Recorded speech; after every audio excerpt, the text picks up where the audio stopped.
বিসমিল্লাহির রহমানির রহিম। আসসালামু আলাইকুম।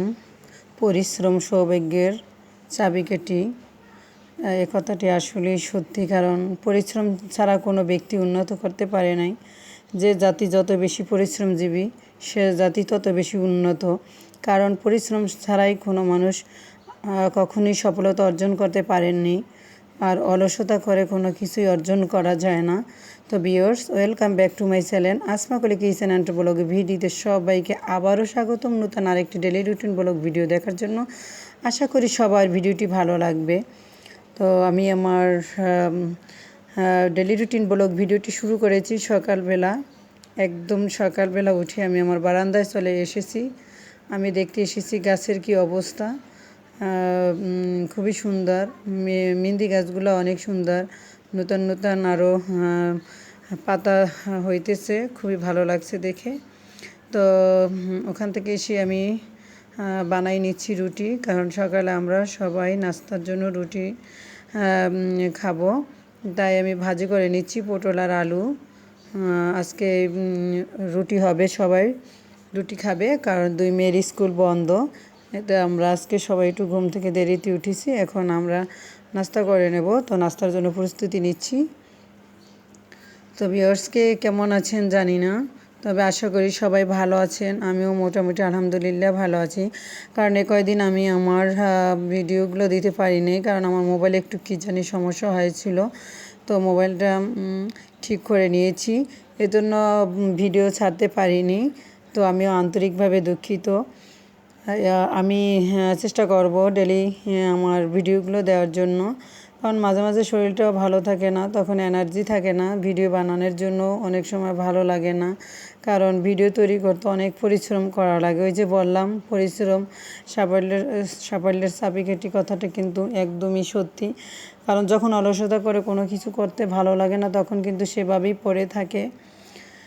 তো আমি এদিকে দুপুরের জন্য রান্না করে নিচ্ছি। আজকে খুবই সিম্পল রান্না করব, কারণ আজকে স্কুল বন্ধ পেয়ে আমি অনেক কাজ করেছি, সংসারের কাজগুলো, অনেকগুলো কাপড় ধোলাই করেছি, এবং বাসায় যত রকমের কাজকর্ম আছে আমি সবগুলো হয়তো বা আমি আমার ভিডিওতে নিয়ে আসি নাই, কারণ ভিডিও অনেক লং হয়ে যাবে, আর আমার এই মোবাইলে অনেক লং ভিডিও আপলোড করাও যায় না। তো আমি আজকে খুবই সিম্পল রান্না করেছি। কালকের বেগুন ভাজা, পটল ভাজা ওগুলো আছে, আর আজকে করে নিচ্ছি করলা ভাজি, ডাল। তো এতে আমাদের হয়ে যাবে, এটাই আমাদের কাছে ভালো লাগবে। তারপর রান্না বাড়া শেষ করে আমি আমার চুলাটা মুছে নিচ্ছি, কারণ একটু তেল তেল চিটচিটা প্রতিদিন তো আর চুলাটা সাবান দিয়ে বা হুইল পাউডার দিয়ে আমি ধুই না।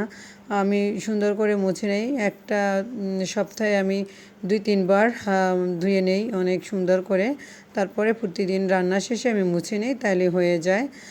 আর রান্না শেষ করে দুপুরে আমি খাবারের জন্য টেবিলে চলে আসছি। দেখতেই পাচ্ছেন একা একা খেতে বসছি, এর জন্য কিন্তু অনেক কিছু আমি নিয়ে আসি না, শুধু প্লেটে একটু ভাত, আমি যতটুকু খাবো ওই পরিমাণ ভাত নিয়ে আসি, আর তরকারি ছোট ছোট বাটিতে, কারণ আমার একদম ছোট ফ্যামিলি। আপনারা অনেকেই হয়তো জানেন আমি একদম সিম্পল এবং ছোট ফ্যামিলি। তো সব কিছুই আমাদের ছোট ছোট, আর একা একা সব কিছু আসলে খেতেও ভালো লাগে না, তো কি করব। তো যাই হোক, খাওয়া দাওয়া শেষ করে আমি আমার প্লেটগুলো আমি গুছিয়ে নিচ্ছি, বাটি এদিকে প্লেটটা ধুয়ে নিচ্ছি। তো ভিউয়ার্স, আমি আমার ভিডিওটি বেশি একটা বড় করব না, এখানেই শেষ করব।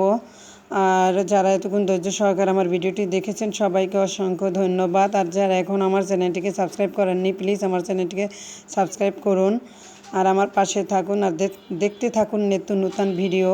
আর আনিশামণি দেখেন, আনিশামণি কী করতেছে। আনিশামণি ঘুমাতেই চাচ্ছে না, তাকে অনেক জোর করে ঘুম পাড়িয়ে দিচ্ছি, কারণ সে অনেক দুষ্টামি করে। ও যদি না ঘুমায় আমি একদম কোনো রেস্ট করতে পারি না।